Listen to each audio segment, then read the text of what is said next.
En el día de hoy, amigo oyente, llegamos a nuestro estudio final en este libro de Nehemías. Vimos en nuestro programa anterior que los hijos de Israel habían leído en la Biblia, el Antiguo Testamento, y luego habían confesado sus pecados. Esta gente después se reunió en un gran servicio de alabanza a Dios.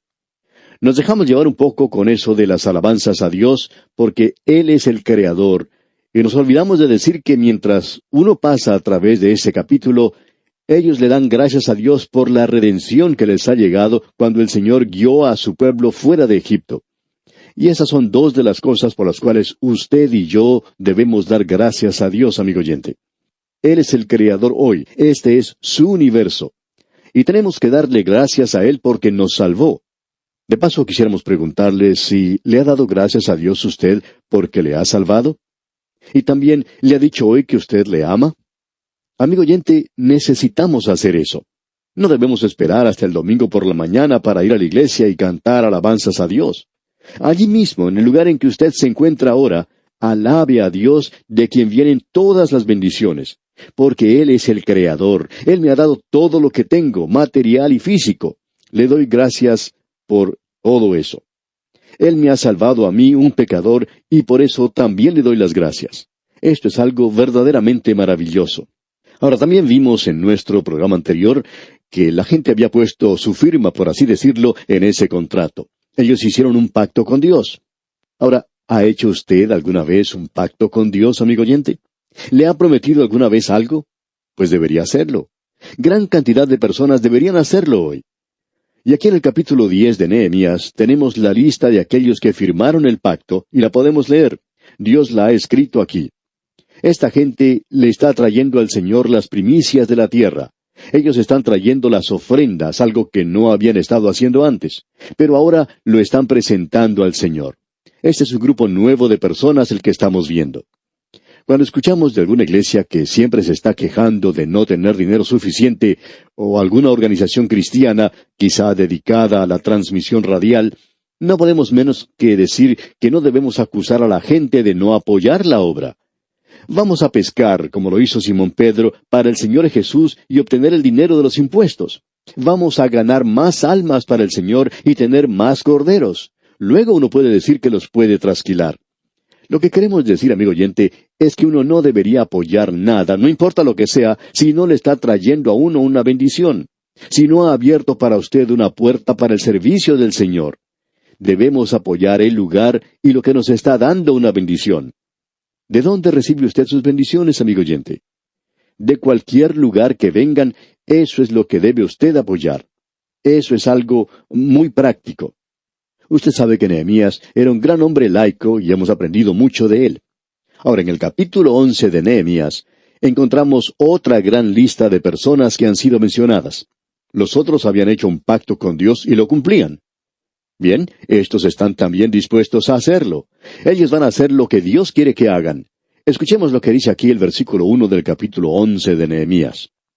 Habitaron los jefes del pueblo en Jerusalén, mas el resto del pueblo echó suertes para traer 1 de cada 10 para que morase en Jerusalén, ciudad santa, y las otras 9 partes en las otras ciudades. Ellos echaron suertes y 1 de cada 10 se quedaría en la ciudad de Jerusalén. Las otras 9 partes saldrían a vivir a las otras ciudades. Quizá podría haber habido muchos que se quejaban, podrían haber dicho, ¿por qué permitió Dios que esto me pasara a mí?, etcétera, etcétera. Pero notemos lo que dice el versículo 2. Y bendijo el pueblo a todos los varones que voluntariamente se ofrecieron para morar en Jerusalén.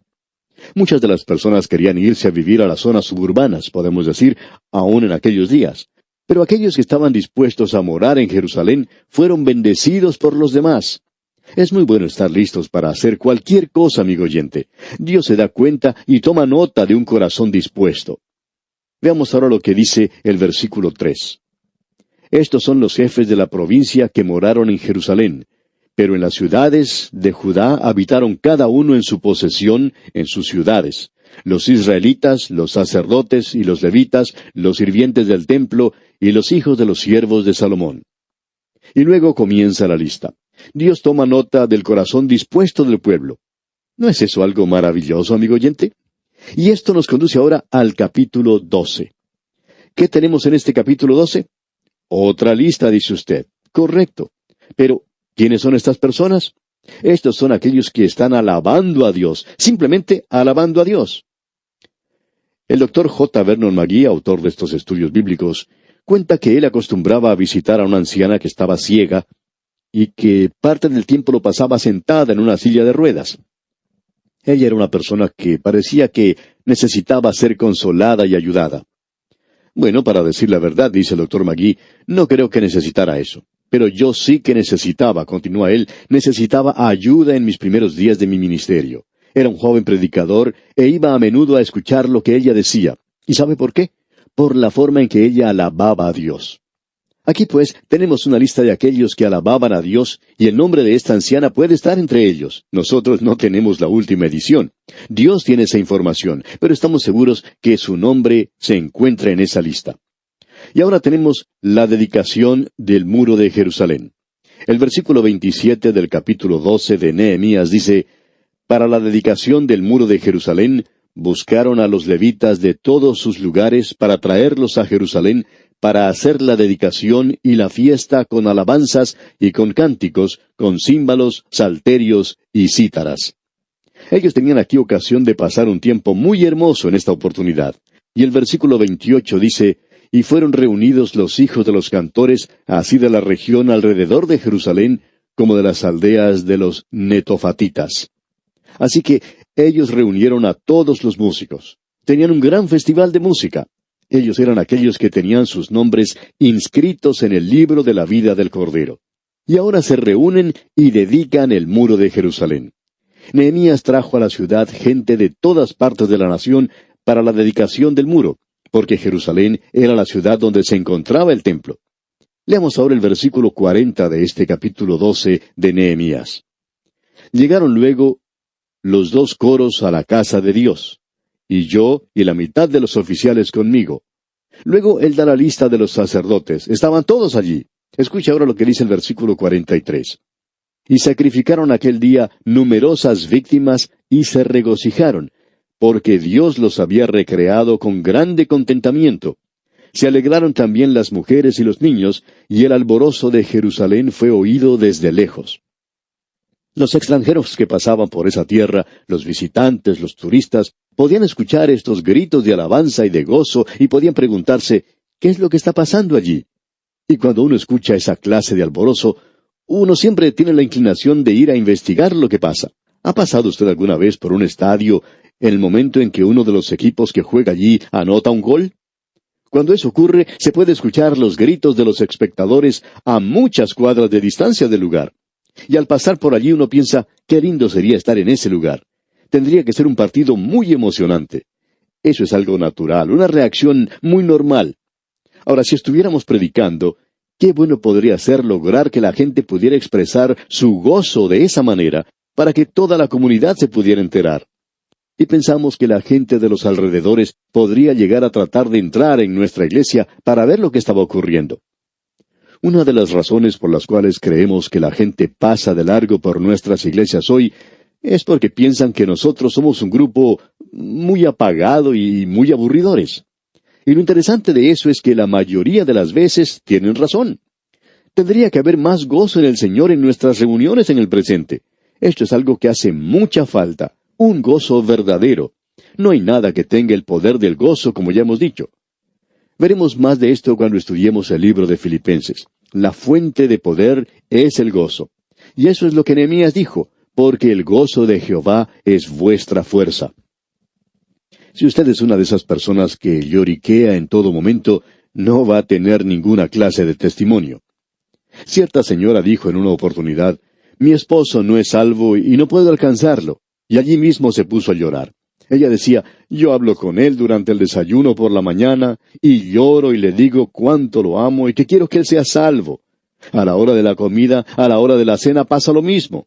Y amigo oyente, pensando bien sobre esto, ¿le gustaría a usted tener que ver llorar a su esposa en cada comida?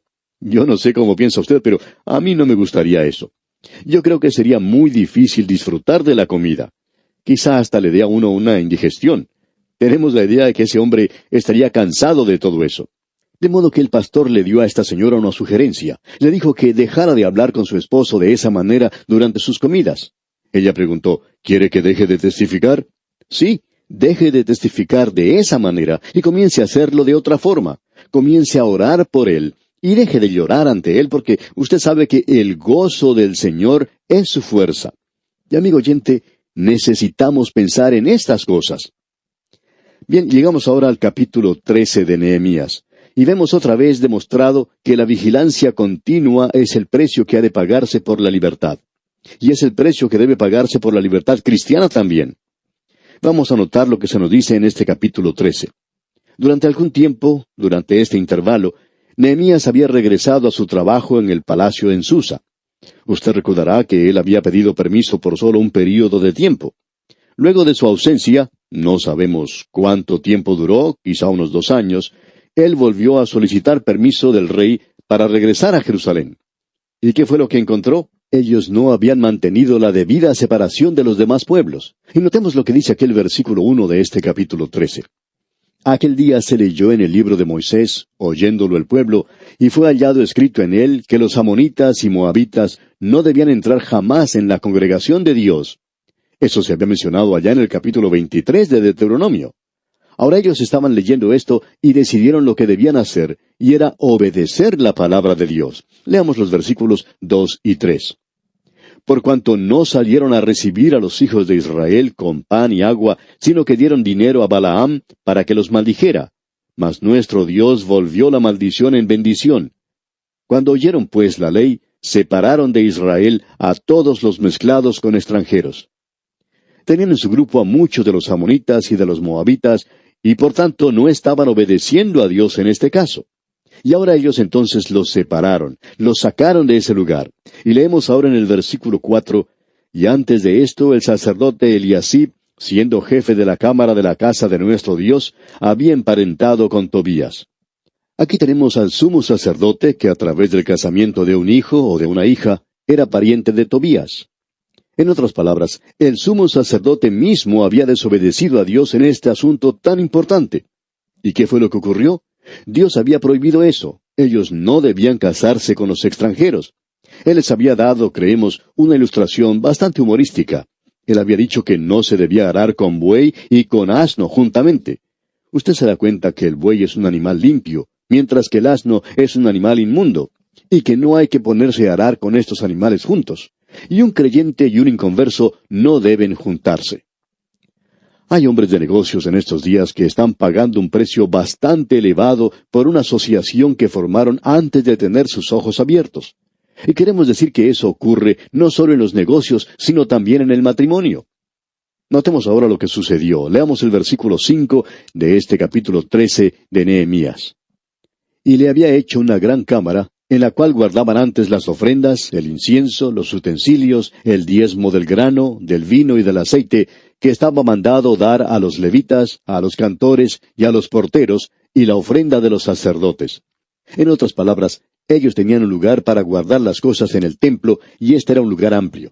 Ahora ellos ya no traían esas ofrendas a este lugar, por tanto, limpiaron esa habitación, y pusieron quizás allí una buena alfombra y algo de muebles, junto con una cama, e invitaron a Tobías a que fuera a vivir a ese lugar. En realidad le habían dicho que lo podía usar en cualquier oportunidad. Ahora, ¿qué es lo que va a hacer Nehemías aquí? Él recién había regresado a la ciudad. Bueno, notemos lo que nos dice aquí el versículo 6 de este capítulo 13 de Nehemías.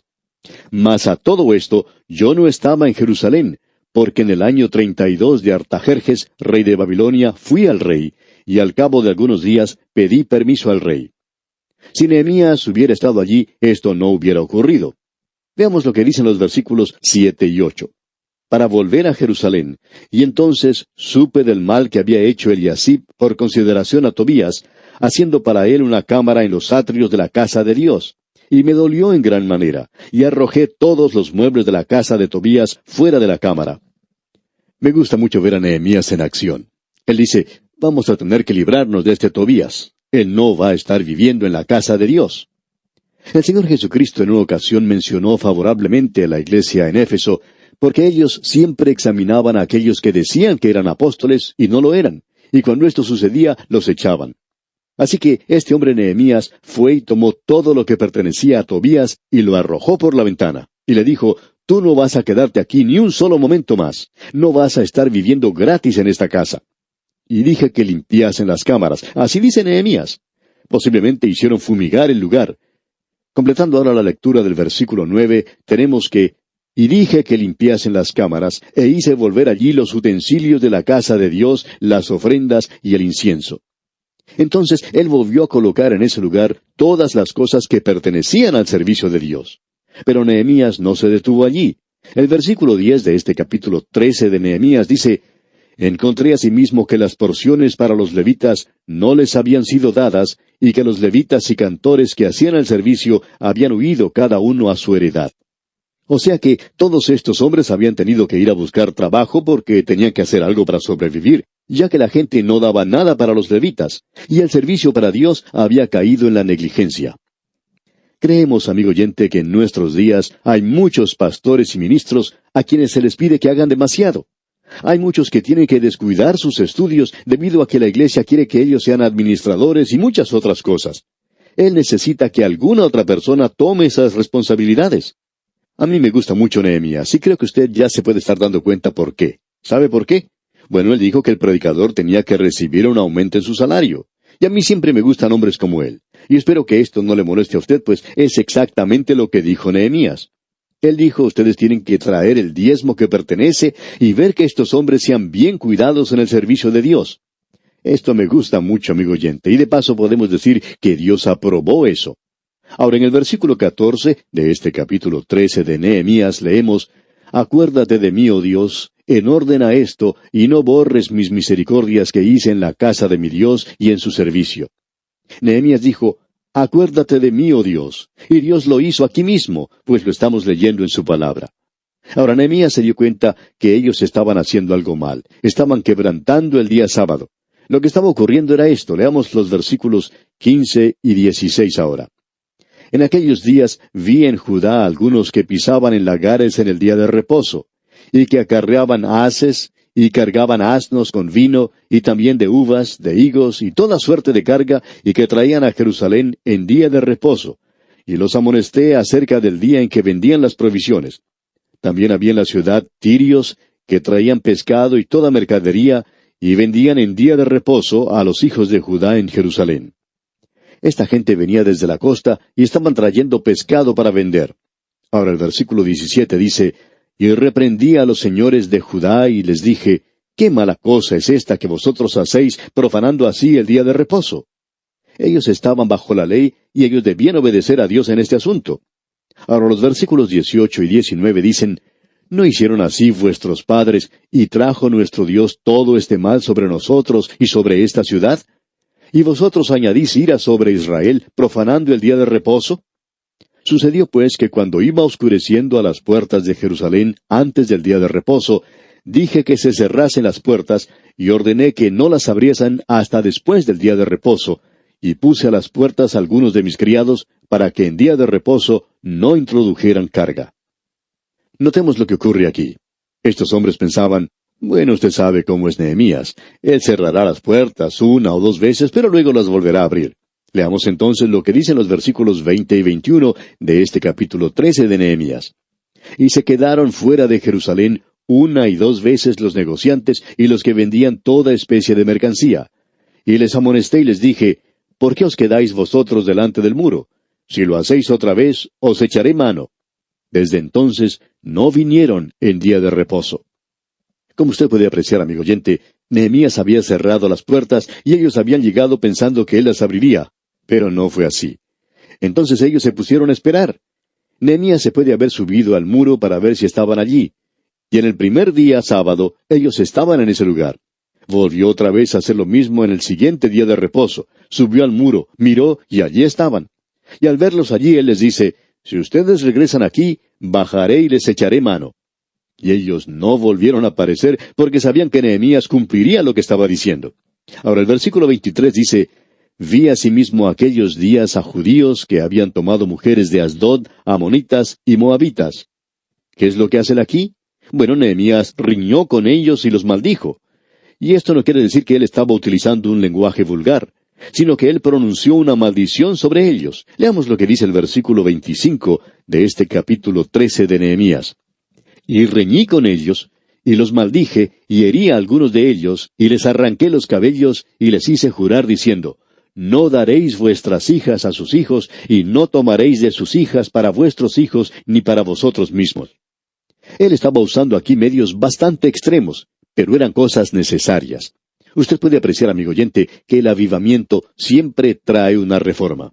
Cuando uno tiene un avivamiento, va a limpiar todo aquello que necesita ser limpiado. Y la única forma de resolver los problemas que enfrentan nuestras naciones, y decimos eso de una manera categórica y dogmática, es por medio de un avivamiento que llegará a tener lugar entre el pueblo de Dios. Luego Nehemías concluye diciendo en los versículos 29 al 31 de este capítulo 13, Acuérdate de ellos, Dios mío, contra los que contaminan el sacerdocio y el pacto del sacerdocio y de los levitas. Los limpié, pues, de todo extranjero, y puse a los sacerdotes y levitas por sus grupos, a cada uno en su servicio, y para la ofrenda de la leña en los tiempos señalados, y para las primicias. Acuérdate de mí, Dios mío, para bien. Escuche otra vez las palabras finales de Nehemías. Acuérdate de mí, Dios mío, para bien. Estamos seguros que Dios se acordó de él para bien. Yo lo recuerdo a él de esa manera, y espero que usted también. Espero que usted aprecie mucho a Nehemías, este gran hombre laico de Dios. Y bien, amigo oyente, así concluimos nuestro estudio de este libro de Nehemías. Dios mediante, en nuestro próximo programa, pasaremos al Nuevo Testamento y comenzaremos a estudiar la segunda epístola del apóstol San Pablo a los Corintios, y le invitamos a que nos acompañe. Hasta entonces, pues, que las bendiciones de Dios sean su más preciado tesoro, es nuestra ferviente oración.